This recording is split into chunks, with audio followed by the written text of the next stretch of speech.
Buen día, hermanos. Es un gozo y una bendición poder estar aquí compartiendo nuevamente con ustedes la palabra. Y les enviamos un saludo, deseamos que Dios les esté bendiciendo y guardando. Estamos orando por ustedes y sabemos que están bien. Gracias también a los hermanos que han estado enviando sus videos para saludarnos, a todos los hermanos y hacernos saber también que están bien. Dios les bendiga. Hoy quiero seguir con el tema acerca de la soberanía de Dios. Quiero compartir con ustedes esto porque en este tiempo en el que estamos pues en cuarentena, estamos quedándonos en casa sin salir y en el tiempo que tenemos disponible pues tenemos la oportunidad de acceder a mucha información en las redes sociales, en la web, en el internet.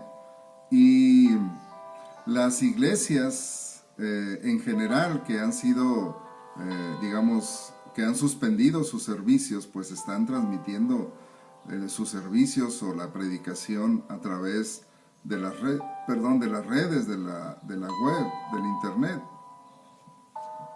Y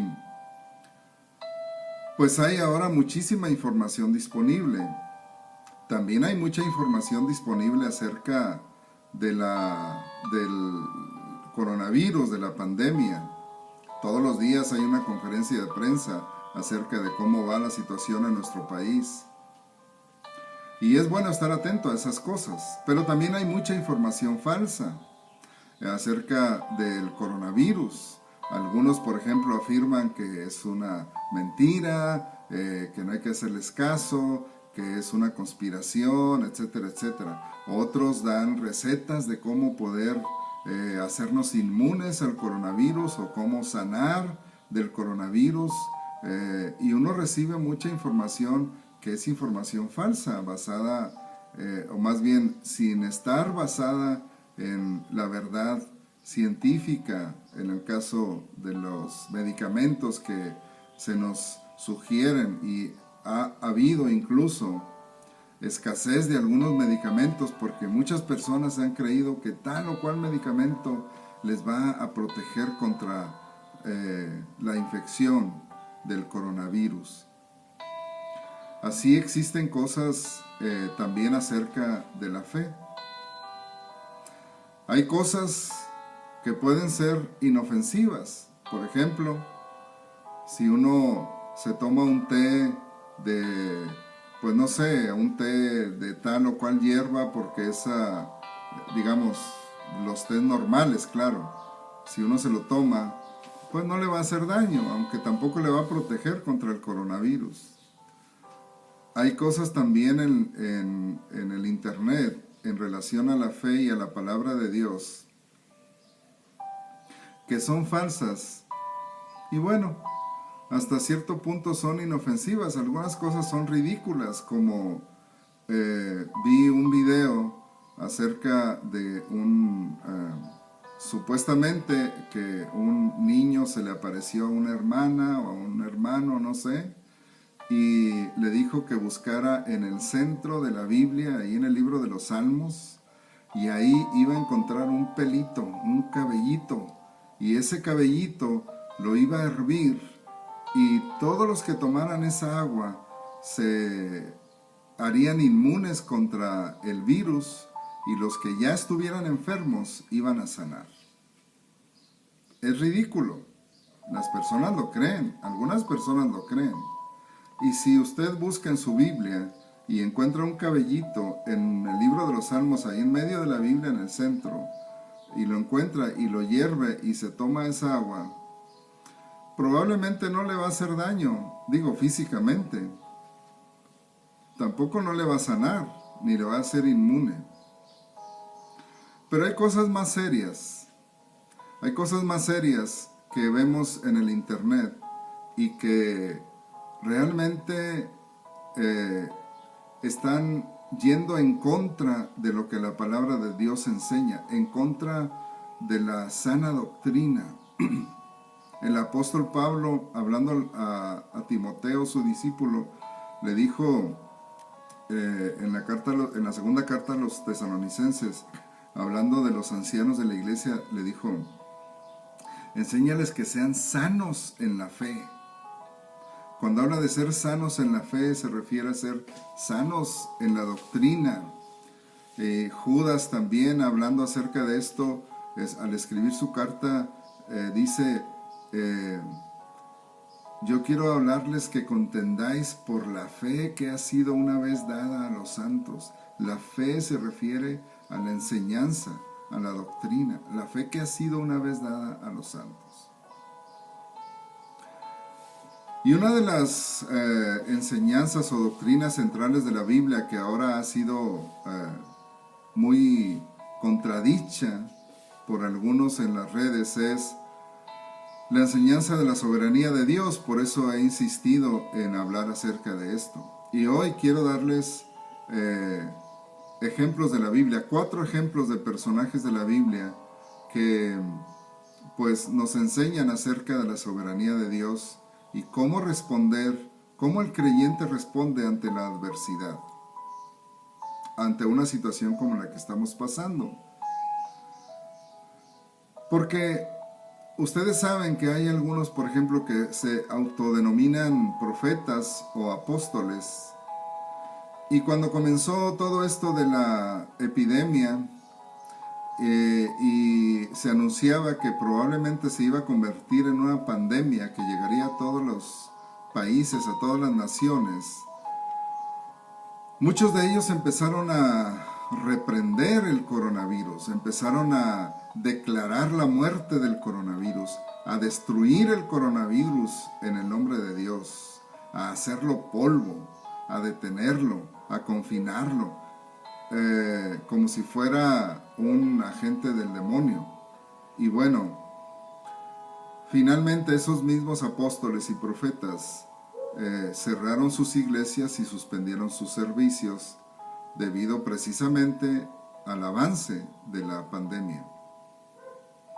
Parece que no confiaron mucho en sus propias predicciones o sus propios anuncios de destruir al virus.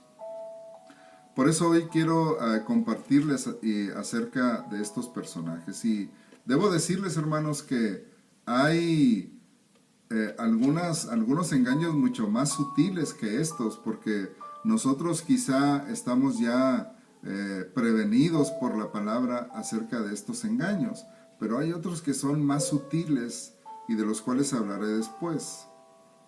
El primer personaje que quiero usar para compartir, para ilustrar cómo el creyente responde ante la adversidad, es el patriarca Job.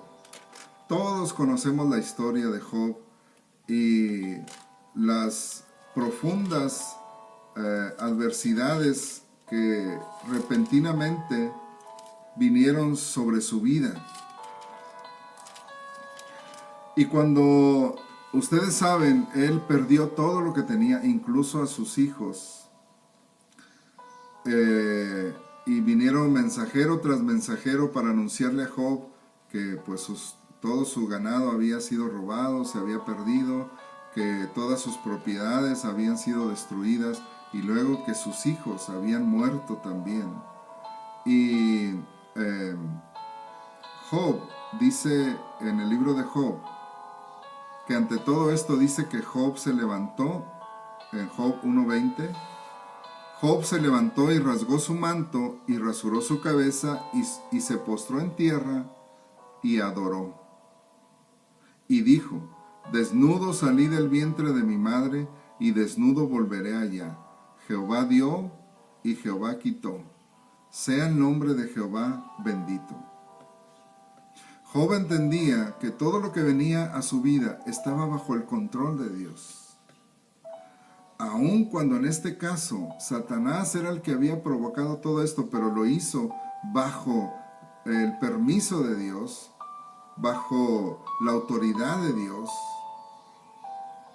Job entendió que finalmente de Dios venían todas las cosas. Y cuando perdió incluso su salud y su mujer vino a decirle en Job 2:9, dice, su mujer le dijo, ¿aún retienes tu integridad? maldice a Dios y muérete. Y él le dijo, como suele hablar cualquiera de las mujeres fatuas has hablado. ¿Qué? ¿Recibiremos de Dios el bien y el mal no lo recibiremos? Job entendía que todas las cosas estaban bajo el control de Dios, las cosas buenas, las cosas malas. Repito, no que el mal en sí mismo, hablando de la maldad, vienen de Dios, sino el mal que sucede en nuestras vidas. La adversidad, la pérdida, la enfermedad, la prueba, incluso la muerte.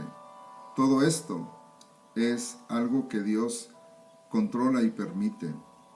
Y dijo, ¿recibiremos de Dios el bien y el mal no lo recibiremos? La implicación de Job en esta pregunta es, debemos recibir todo lo que viene de Dios, lo bueno y lo malo.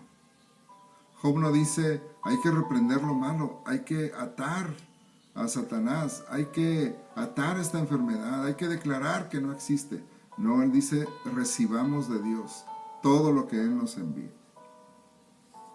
Y a través del libro, bueno, vemos que Job insistía en buscar de Dios una respuesta. Y cuando Dios se mostró a Job, cuando Dios se reveló a Job, y no le dio ninguna respuesta a lo que él estaba experimentando, Job entendió algunas cosas y dice en el capítulo 42 que Job le dijo a Dios, yo conozco que todo lo puedes y que no hay pensamiento que se esconda de ti. ¿Quién es el que oscurece el consejo sin entendimiento? Por tanto, yo hablaba lo que no entendía, cosas demasiado maravillosas para mí que yo no comprendía. Oye, te ruego y hablaré, te preguntaré y tú me enseñarás. De oídas te había oído, mas ahora mis ojos te ven, por tanto me aborrezco y me arrepiento en polvo y ceniza. Después de que Dios habló con Job, Job comprendió muchas cosas. Y dice Job, de oídas te había oído, mas ahora mis ojos te ven. En muchas ocasiones, hermanos, la adversidad que viene a nuestra vida, bueno, vamos a dejar que pase este sonido ambiental del gas que va pasando por aquí. Ya pasó. Cuando viene una adversidad a nuestra vida, es una oportunidad para conocer mejor a Dios. Y todos nosotros sabemos que así es. Cuando pasamos una prueba, cuando pasamos una adversidad, es una oportunidad para conocer mejor a Dios porque es una de las ocasiones en que más buscamos a Dios. De oídas te había oído, mas ahora mis ojos te ven, dice el patriarca Job. Otro ejemplo que quiero compartir con ustedes es el ejemplo del profeta Jeremías. Y hay muchos otros. Está el ejemplo de José también en el Antiguo Testamento, pero quiero tomar el ejemplo del patriarca Jeremías, del profeta Jeremías, en el libro de Lamentaciones, porque me parece que es uno de los mejores ejemplos que podemos tomar del Antiguo Testamento al hablar de la soberanía de Dios. Porque Jeremías había profetizado y había anunciado el juicio de Dios sobre la nación de Judá. Y Jeremías él vio la destrucción de su nación y vio la destrucción del templo. Ahora, imagínense esto, porque la nación de Judá era esta parte del pueblo escogido de Dios, el pueblo que tenía el templo de Dios, el pueblo en el cual moraba, digamos, en el templo moraba la presencia de Dios. Y todo eso fue destruido por una nación pagana, una nación idólatra, una nación cruel, despiadada, los caldeos, comandados por Nabucodonosor. Ellos destruyeron, mataron, masacraron a la nación, y a los que sobrevivieron se los llevaron cautivos y como esclavos a su tierra. Contemplando todo esto, el profeta Jeremías en el libro de Lamentaciones, en el capítulo 3, versículos 22 al 24, dice: por la misericordia de Jehová no hemos sido consumidos, porque nunca decayeron sus misericordias, nuevas son cada mañana. Grande es tu fidelidad. Mi porción es Jehová, dijo mi alma, por tanto, en él esperaré. Jeremías entendió que a pesar de todas esas cosas que habían sucedido, de la crueldad de los caldeos, del pueblo siendo masacrado, de la ciudad siendo destruida, del templo de Dios siendo derribado y profanado por los caldeos, en medio de todo eso se había manifestado la misericordia de Dios. ¿Cómo? ¿Cómo esto era posible? Bueno, Jeremías dice: porque por su misericordia no hemos sido consumidos, porque nunca decayeron sus misericordias. Es decir, si Dios hubiera actuado solo con justicia, digamos así, sin misericordia, ni uno habría sobrevivido, nadie había sobrevivido. Pero Dios había dejado un remanente y no los había destruido completamente. Y es interesante que el profeta Jeremías dice: mi porción es Jehová, dijo mi alma, por tanto en él esperaré. Es decir, Jeremías está diciendo: mi nación ha sido destruida, mi ciudad ha sido derribada, el templo de Dios ya no está, muchos han muerto, han sido llevados cautivos, otros han sido masacrados. Pero mi porción es Dios. En él esperaré. Mi porción es Dios. En él esperaré. Y luego dice: bueno es Jehová a los que en él esperan, al alma que le busca. Bueno es esperar en silencio la salvación de Jehová. ¡Wow! Jeremías afirma que Dios es bueno. Jeremías, y si leemos el libro de Lamentaciones, vemos todo lo que Jeremías, algo de lo que Jeremías contempló en la destrucción de su nación. Los ancianos siendo masacrados, los niños siendo azotados, los niños pequeños azotados contra las peñas. La gente comiéndose a sus hijos debido al hambre. Y tantas otras cosas. Y sin embargo, Jeremías dice que Dios es bueno a los que esperan en él, al alma que le busca. En medio de todo lo que sucede, Dios es bueno. Dios sigue siendo un Dios bueno. Y Jeremías entiende, dice en el versículo 37 del libro de Lamentaciones, capítulo 3, ¿quién será aquel que diga que sucedió algo que el Señor no mandó? ¿De la boca del Altísimo no sale lo malo y lo bueno? ¿Por qué se lamenta el hombre viviente? Laméntese el hombre en su pecado. Jeremías entendió, como Job, que lo malo y lo bueno provienen de Dios. Insisto, no está hablando de la maldad en sí, sino de las cosas malas que suceden a veces en nuestra vida o que nosotros percibimos como malas. Y dice Jeremías que si nos lamentamos de estas cosas, más bien deberíamos lamentarnos en nuestro pecado. ¿Por qué se lamenta, dice el hombre viviente? Laméntese el hombre en su pecado. Jeremías entendió que todas estas cosas venían de Dios. Él lo había anunciado así. Y a veces, como en el caso de Judá, aquí en el tiempo de Jeremías, a veces vienen cosas como castigo de Dios, pero aún en ese tipo de situaciones, el creyente debe confiar en que Dios es bueno. Porque Él nos bendice, Él nos edifica, Él nos pasa por el fuego y por el agua, dice el salmista.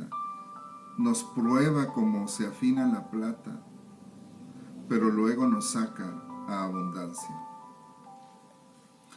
Así es que este es otro ejemplo.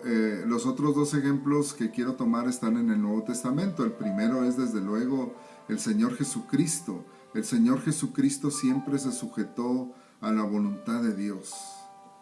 Y todo lo que Él hizo y todo lo que Él enseñó estuvo basado en la palabra de Dios, en las escrituras que Él ya conocía, que existían en ese tiempo, lo que hoy nosotros llamamos el Antiguo Testamento. Pero quiero señalar el hecho de que el Señor Jesucristo, cuando estuvo enfrentado a la adversidad más grande de su vida en la tierra, que fue la expectativa de la muerte en la cruz, Él oró a Dios diciéndole: Padre, Padre mío, si tú quieres que pase de mí esta copa, pero no se haga mi voluntad, sino la tuya. Era tan grande su angustia que Él mismo dijo, y lo leemos en los evangelios, Él dijo: mi alma está muy triste hasta la muerte. Y su sudor, dice la Biblia, eran como grandes gotas de sangre que caían a tierra. Porque él iba a enfrentar no solo la muerte en la cruz, que de por sí ya era algo sumamente doloroso. Él iba a enfrentar el hecho de cargar con todos los pecados de la humanidad. Él iba a experimentar el abandono del Padre y el ataque de todas las huestes de Satanás.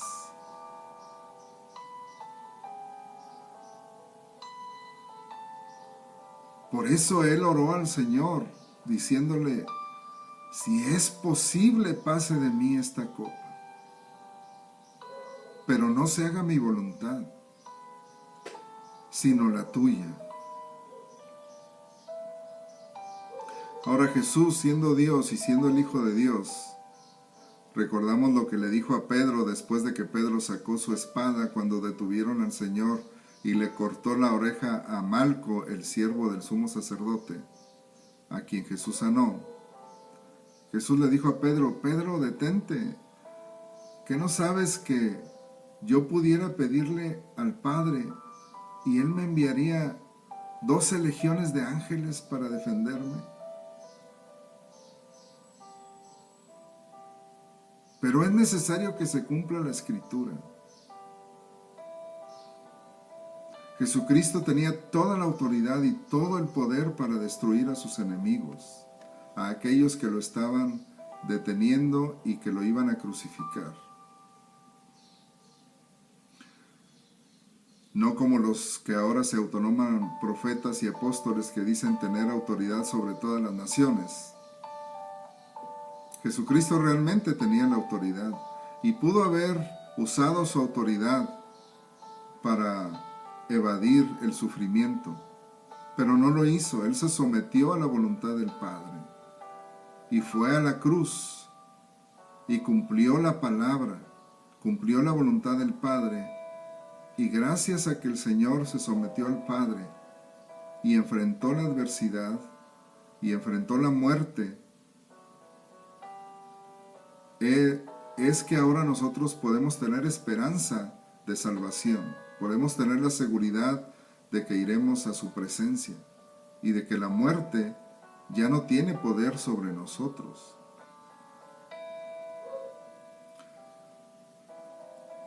Ese es otro ejemplo bíblico de someternos a la autoridad y a la soberanía de Dios. Y es el mejor ejemplo que podemos encontrar en la Biblia.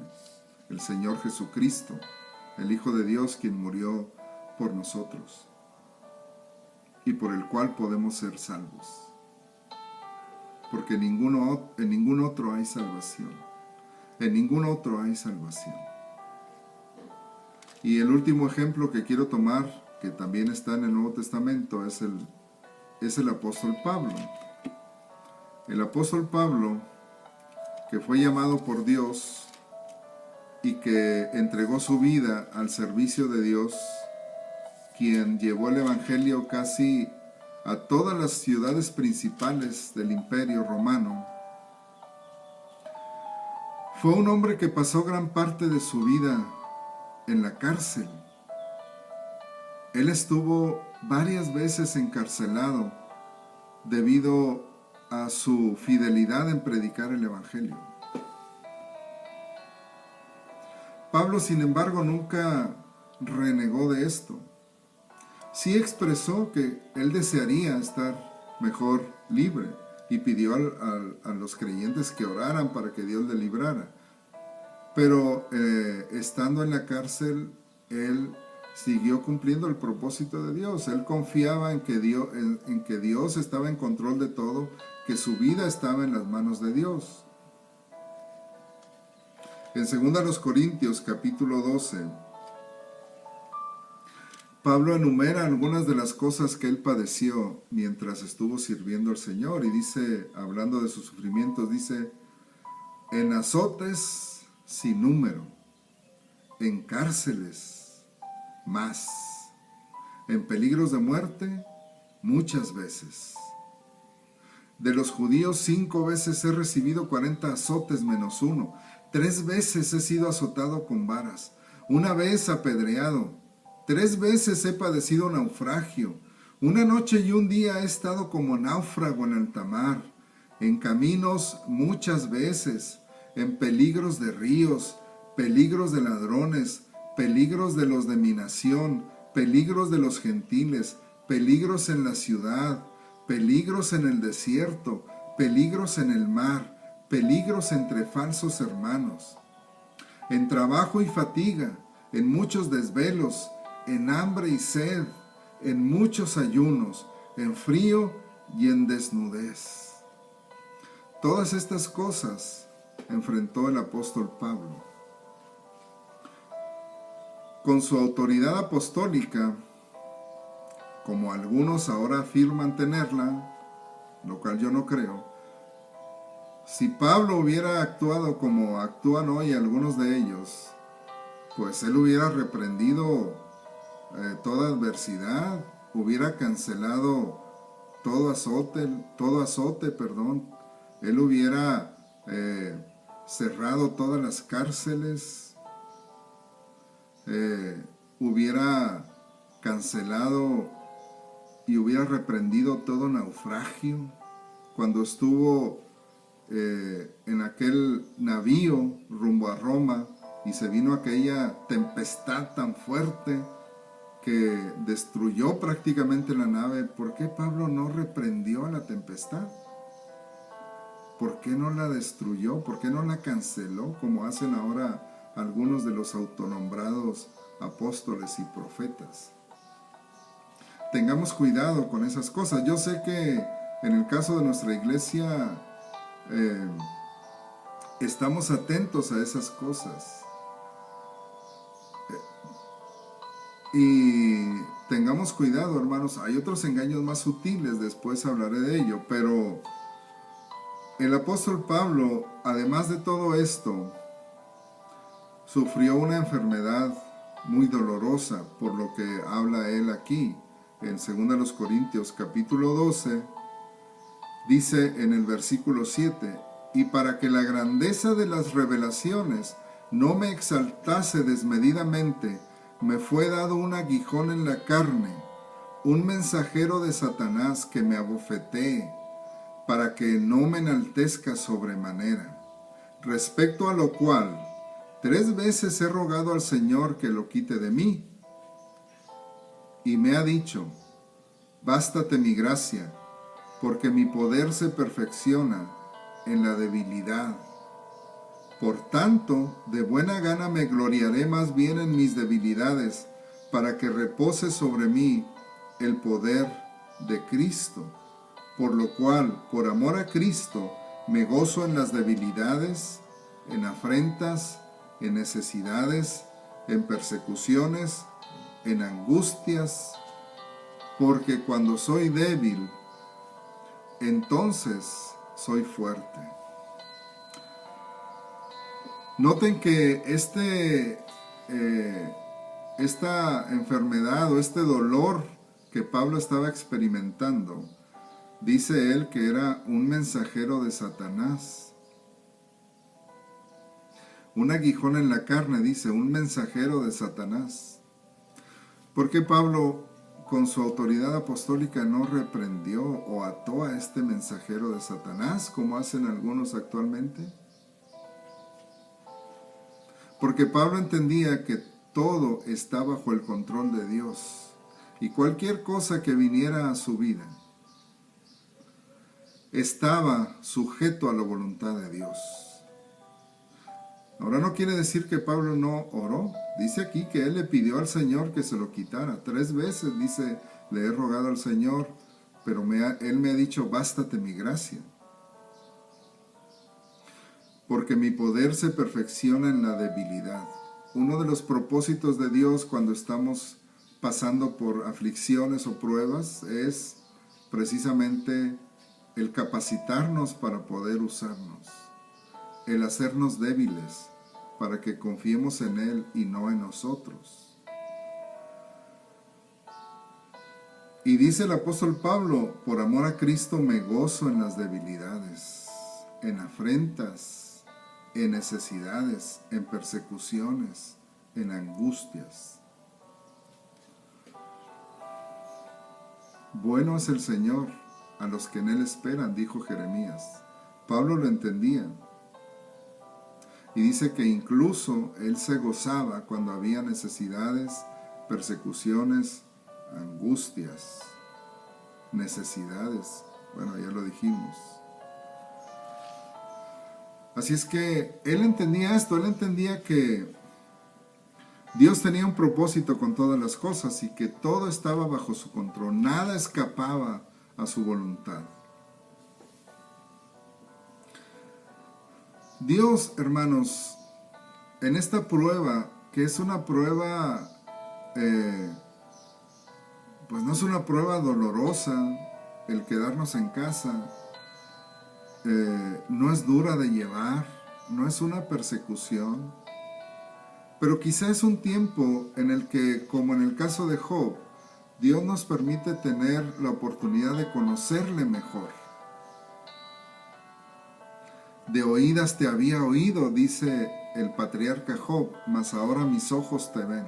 Aproveche este tiempo, esta oportunidad para leer la palabra de Dios, para conocer mejor al Señor a través de su palabra. Y de esa manera conocerá mejor a ese Dios soberano que controla todas las cosas y no será movido fácilmente por cualquier viento de doctrina que se aparezca o que se atraviese en nuestras vidas o que se atraviese en nuestras redes sociales.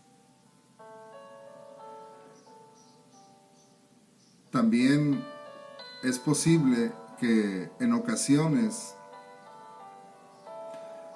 el sufrimiento, el dolor, la adversidad que viene a nuestras vidas es para llamarnos la atención hacia algo.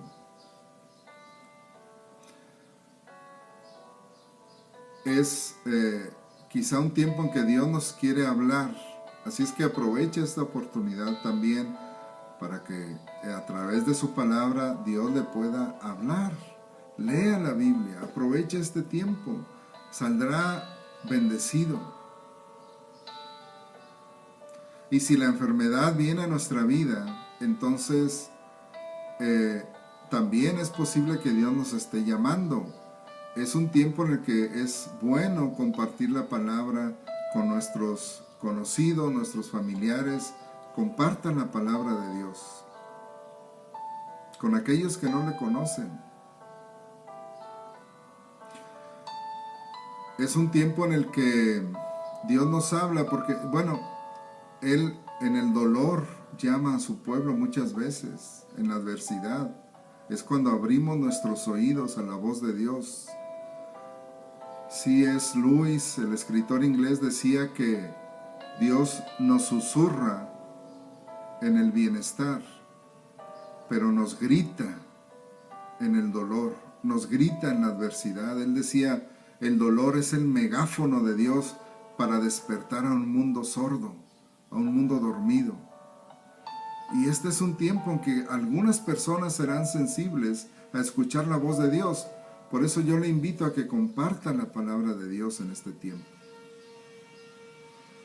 En otras ocasiones, la enfermedad también es como un castigo que Dios puede enviar a algunas personas. En algunos casos así es. Dios juzga, como en el caso vimos en el caso de la nación de Israel, en el caso de Judá. Dios envió a los caldeos para castigar a su nación, a la nación de Dios, al pueblo de Dios, por su idolatría y por el abandono de Dios, por alejarse del Señor y adorar ídolos. En ocasiones así es, en algunas ocasiones puede ser así. En otras ocasiones es para purificarnos y para cumplir un propósito a través de nosotros, como en el caso del apóstol Pablo, que dice que este mensajero de Satanás que le fue dado fue para que Dios pudiera usarle en su debilidad, para que Dios se manifestara con poder en su debilidad. O sea, a veces es una oportunidad para reconocer nuestra debilidad, nuestra fragilidad y permitir que Dios obre a través de nosotros. Dios nos está limpiando, nos está purificando, nos está santificando a través de nuestra vida y usa todas estas circunstancias para cumplir su propósito a nosotros. Dios está en control de todo, por eso dice el apóstol Pablo, y ya lo hemos mencionado, que todas las cosas ayudan a bien a los que aman a Dios, es decir, aquellos que han sido llamados conforme a su propósito. Dios tiene un propósito en todo. Confiemos en Él, esperemos en Él y busquemos a Dios en este tiempo. Es una buena oportunidad para buscar a Dios y para compartir la palabra, porque habrá personas que estén sensibles al mensaje. Es nuestra oración que Dios les bendiga, que Dios les use, que Dios en este tiempo cumpla su propósito en cada uno de nosotros y que entre tanto Dios sostenga a cada uno con su mano poderosa. Recuerde, estamos en las manos de Dios y Dios es un Dios bueno, santo, justo, misericordioso y un Dios que tiene propósitos para su pueblo. Que Dios les siga bendiciendo, guardando y protegiendo en este tiempo. Busque a Dios, lea su palabra. Dios le bendiga.